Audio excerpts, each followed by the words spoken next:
वाल्मीकि के दिव्य श्लोक हैं, तुलसी की चौपाई है, महावीर से व्रतधारी नानक के अनुयायी हैं, सत्यशील में बुद्ध के जैसे सहज सनातन सेवक सच्चे, विश्व क्षितिज में मोती जी नव भारत की अरुणाई है।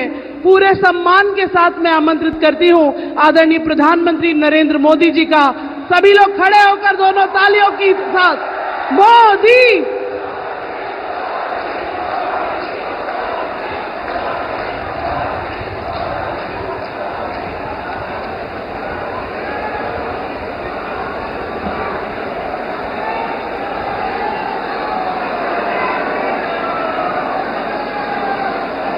जय श्री कोटेश्वर महादेव।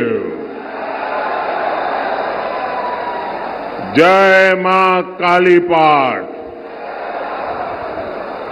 जय मां गढ़कालिका।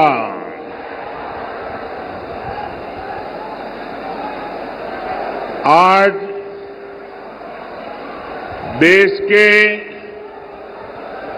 विभिन्न हिस्सों में नववर्ष मनाया जाता है। आज नवरात्रि का भी आरंभ हुआ है। मैं आप सभी को नववर्ष की और नवरात्रि की अनेक अनेक शुभकामनाएं देता हूं। बालाघाट की धरती भारत की नारी शक्ति के पराक्रम की साक्षी है। मैं वीरांगना रानी दुर्गावती और रानी अवंतीबाई की इस धरती को प्रणाम करता हूं।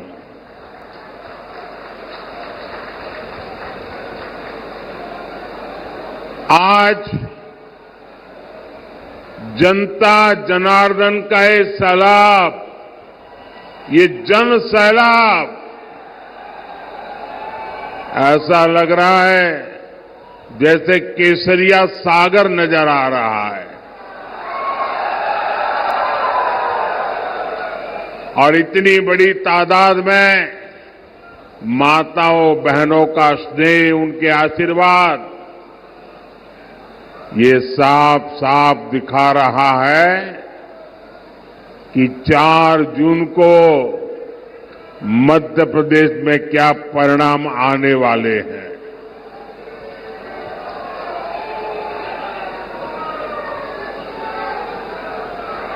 चार 5 महीने पहले विधानसभा चुनाव में ही यहां आप सब लोगों ने मिलकर के कांग्रेस को पूरी तरह साफ कर दिया।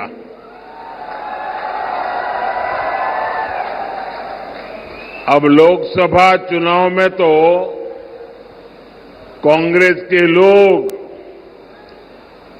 भाजपा से नहीं लड़ रहे हैं, एक दूसरे से लड़ रहे हैं।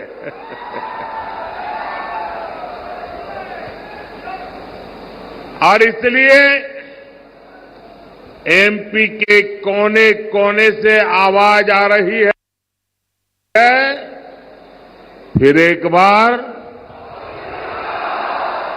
फिर एक बार, फिर एक बार। साथियों, 2024 का लोकसभा चुनाव 21वीं सदी के भारत का बहुत अहम चुनाव है। ये सिर्फ चुनाव नहीं है, कौन एमपी बने कौन न बने इतने भर का ये चुनाव नहीं है। ये चुनाव नए भारत के निर्माण का मिशन है। ये विकसित भारत, विकसित मध्य प्रदेश के संकल्प को नई ऊर्जा देने वाला चुनाव है। जब G20 में दुनिया के बड़े बड़े फैसले, असंभव लगने वाले फैसले भारत में लिए जाते हैं तो हर देशवासी को लगता है उसकी ताकत, बड़े बड़े देश, आपस में युद्ध कर रहे देश भारत से अपने मुद्दों पर बात करने के लिए आते हैं। अपने देश का ये रुतबा देखकर हर हिंदुस्तानी का हौसला बुलंद हो जाता है। ये चुनाव देश के इसी बदलाव को नई बुलंदी देने का चुनाव है। साथियों, आजादी के बाद दशकों तक कांग्रेस बहुत ही पुरानी सोच पर चली। एक तो उनके मन में आजादी के आंदोलन का अहंकार भरा पड़ा था और सामान्य मानवीय ने जो आजादी के आंदोलन में त्याग किया, तपस्या की, बलिदान किया, उसको उन्होंने सत्ता में आते ही नकार दिया और एक छोटी सी कोठरी, छोटा सा परिवार का कुनबा हावी हो गया और उसी की सोच देश को पिछड़ेपन की तरफ धकेलती गई। कांग्रेस सोचती थी हम तो गरीब देश है और गरीब देश को आधुनिक सड़कों की, आधुनिक रेल की, नए एयरपोर्ट की क्या जरूरत है।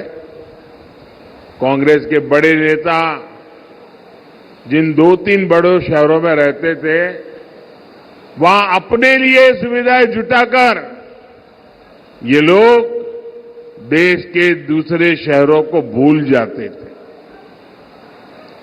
सबका साथ, सबका विकास के मंत्र पर चल रही बीजेपी सरकार देश के हर शहर को, देश के हर गांव को प्राथमिकता दे रही है। हमारी सरकार देश में आधुनिक इंफ्रास्ट्रक्चर पर लाखों करोड़ रुपए खर्च कर रही है। आधुनिक सुविधाओं पर इतना पैसा देश की किसी सरकार ने आज तक खर्च नहीं किया है।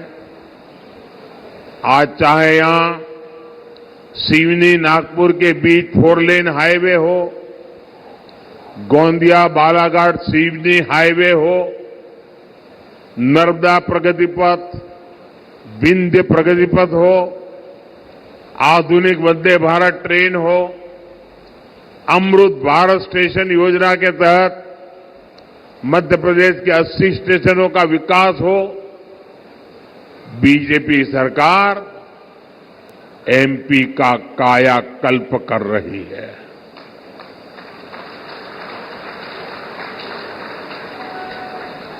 बालाघाट से गोंडिया वाली जिस ब्रॉडगेज रेलवे लाइन की नींव करीब 30 साल पहले रखी गई थी, उसे भी ये मोदी ने आकर के पूरा किया।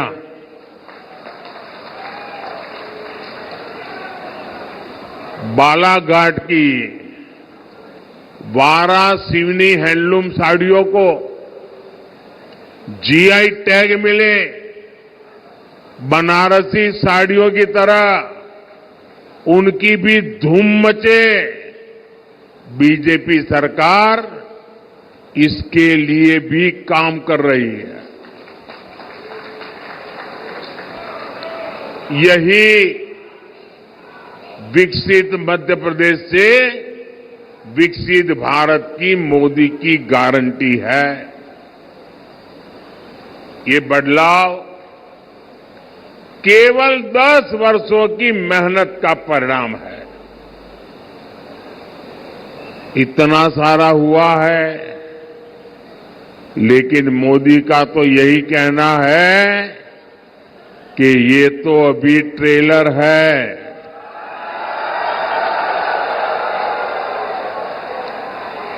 अभी तो बहुत कुछ करना है, देश को बहुत आगे लेकर जाना है।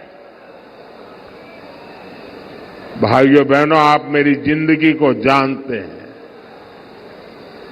बहुत बारीकी से आपने मुझे बराबर देखा है, तरासा है,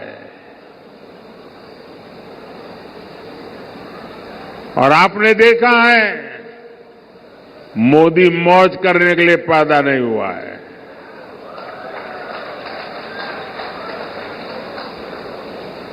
मोदी मेहनत करता है क्योंकि उसके लक्ष्य बहुत बड़े हैं,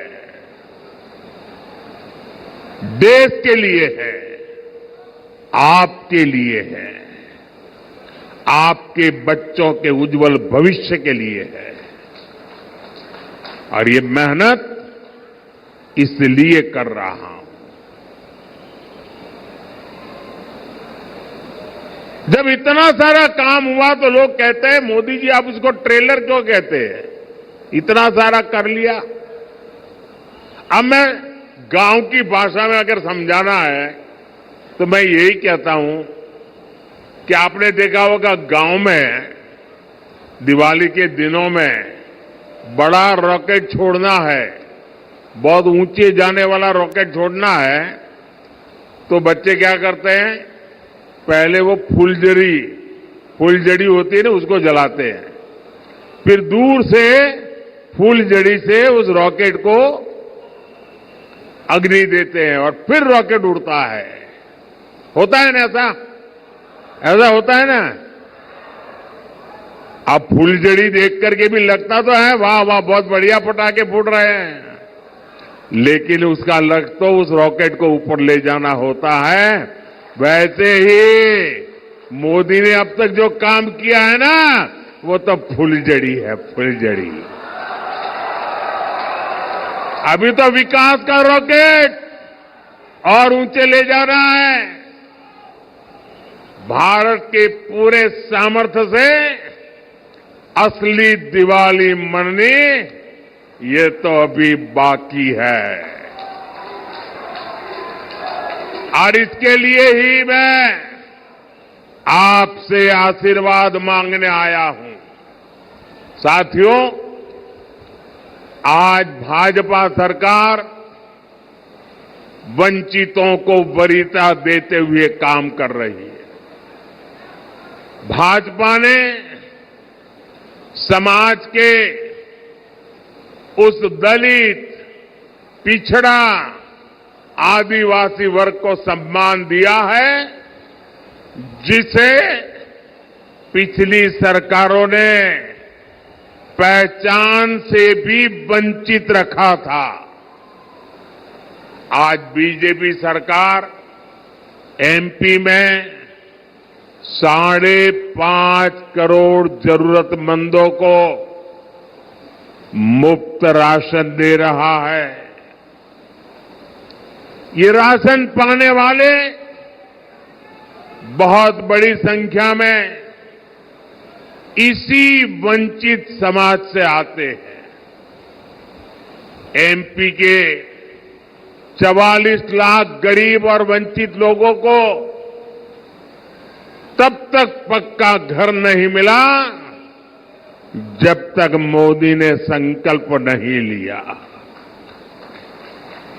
एक समय था जब मध्य प्रदेश में केवल 10% घरों में पाइप से पानी पहुंचता था।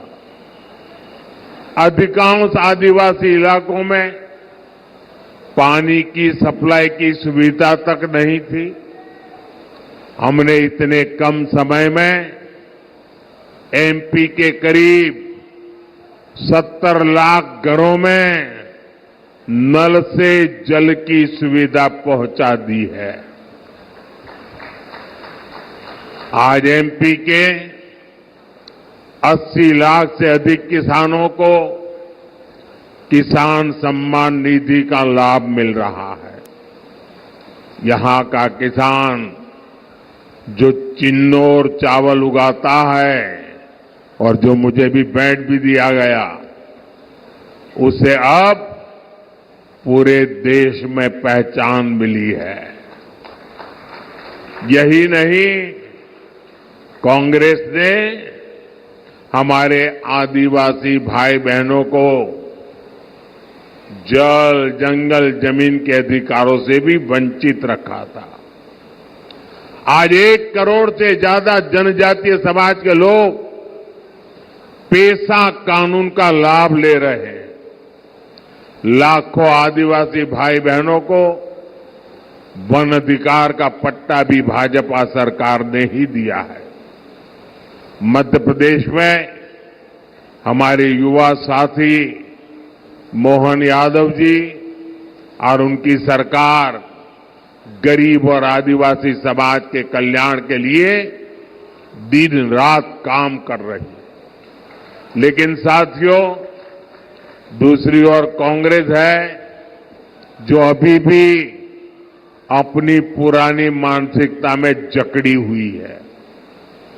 भाजपा जब देश में पहली महिला, आदिवासी महिला राष्ट्रपति के लिए आगे बढ़ी, तब कांग्रेस ने उन्हें हराने के लिए पूरी ताकत लगा दी।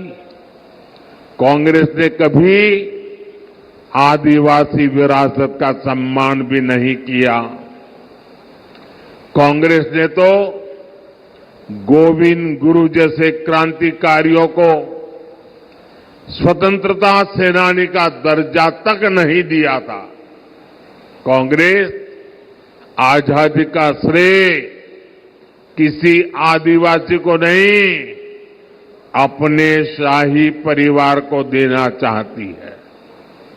ये हमारी सरकार है जिसने गोविंद गुरु को स्वतंत्रता सेनानी का दर्जा दिया। ये हमारी सरकार ने टंटियांग मामा को सम्मान दिया।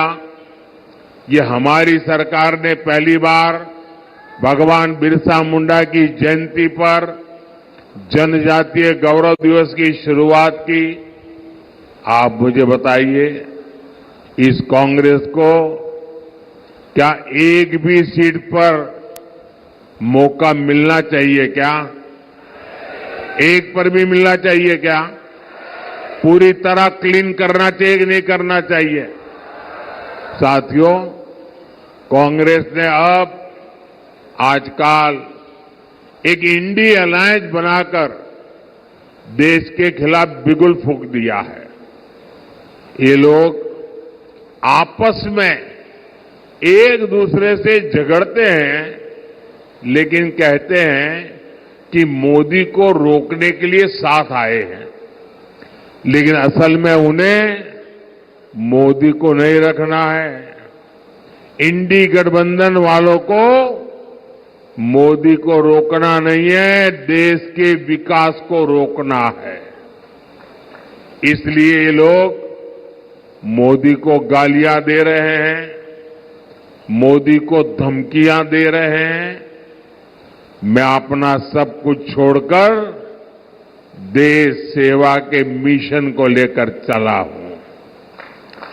मोदी के लिए मेरा भारत ही मेरा परिवार है। जो लोग अपनी तिजोरियां भरने राजनीति में आए हैं, वो मोदी को धमकी न दें। मोदी तो अपनी कमाई भी देश के काम लगा देने की आदत रखता है।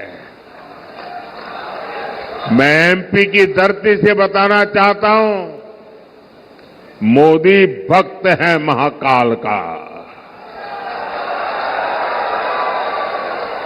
मोदी झुकता है तो या तो जनता जनार्दन के सामने या महाकाल के सामने। मैंने महाकाल से देश सेवा के लिए गालियां और अपमान को बर्दाश्त करना सीखा है और मैंने देश विरोधी ताकतों को अंजाम तक पहुंचाना भी सीखा है। मोदी इनकी घीदर भभकियों से डरने वाला नहीं है। साथियों, ये इंडी गठबंधन मुझसे कितना चिढ़े हुए हैं ये पूरा देश देख रहा है। मोदी देश की सुरक्षा की गारंटी देता है तो लोग मोदी को गाली देते हैं। मोदी कश्मीर से 370 को हटाने की गारंटी पूरी करता है तो ये लोग पाकिस्तानी की भाषा बोलने लग जाते हैं। मोदी गरीब कल्याण की गारंटी देता है, माताओं बहनों के लिए इज्जत घर बनाने की बात करता है तो ये लोग मोदी का मजाक उड़ाते हैं। बालाघाट की ये धरती, रामपायली की ये भूमि जो भगवान राम के वनगमन से जुड़ी है, उन्हीं रामलला की जब प्राण प्रतिष्ठा होती है तो ये लोग मोदी को गाली देते हैं और केवल मोदी को गाली दे तो समझ आता है इंडी अलायंस के लोग सनातन धर्म को नष्ट करने की सौगंध खाकर इस चुनाव में उतरे हैं। भाई और बहनों, मुझसे इनकी एक और बड़ी दुश्मनी है। बीजेपी सरकार आज भ्रष्टाचार के एक एक रास्ते को बंद कर रही है। बीजेपी सरकार गरीबों के हक का पैसा सीधे गरीबों के खाते में भेज रही है। जिन्होंने देश का पैसा लूटा है अब उनके ऊपर कानून का शिकंजा भी कसा जा रहा है।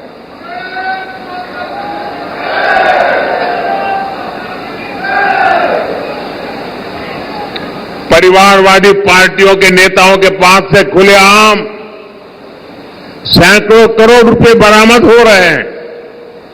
नोट गिनने वाली मशीनें थक जाती है, बिगड़ जाती है, खराब हो जाती है, लेकिन कांग्रेस पार्टी और इंडी गठबंधन के लोग बिना किसी शर्म के खुलेआम भ्रष्टाचारियों पर कार्रवाई रोकने के लिए रैलियां कर रहे हैं। मैं कहता हूं भ्रष्टाचार हटाओ, वो कहते हैं भ्रष्टाचारी बचाओ।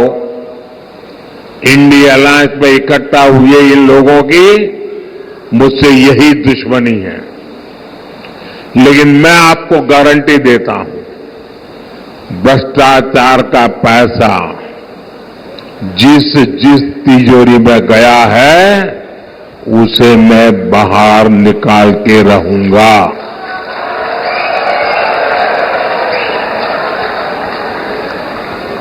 अगले 5 साल ये काम और तेजी से होगा। होना चाहिए कि नहीं होना चाहिए? सख्ती से होना चाहिए कि नहीं होना चाहिए? साथियों, तीसरे कार्यकाल में देश बड़े और ऐतिहासिक फैसले ले सके, इसलिए मुझे आपका भरपूर आशीर्वाद चाहिए। बीजेपी ने बालाघाट से श्रीमती भारती पारधी को और मंडला से श्री फगन सिंह कुलस्ते को प्रत्याशी बनाया है। इन्हें आप रिकॉर्ड मतों से विजयी बना करके भेजेंगे तो मोदी को मजबूती मिलेगी। 19 अप्रैल को गर्मी कितनी ही भयंकर क्यों न हो, हमें मतदान के पुराने सारे रिकॉर्ड तोड़ने हैं। तोड़ेंगे। इस बार हमने हर पोलिंग बूथ जीतना है। जीतोगे? ज्यादा से ज्यादा मतदान कराओगे? अच्छा, मेरा एक काम करोगे? करोगे? इधर से तो आवाज नहीं आ रही है। करोगे? तो पीछे से आवाज नहीं आ रही, मेरा काम करोगे? पक्का करोगे? लेकिन ये चुनाव वाला काम नहीं है, करोगे? देखिए, 19 अप्रैल तक आप अनेक परिवारों में जाएंगे। जब उन सबको मिलने जाए तो उनको कहना कि अपने मोदी जी आए थे और मोदी जी ने आपको प्रणाम भेजा है। मेरा प्रणाम पहुंचा दोगे? हर घर में पहुंचा दोगे?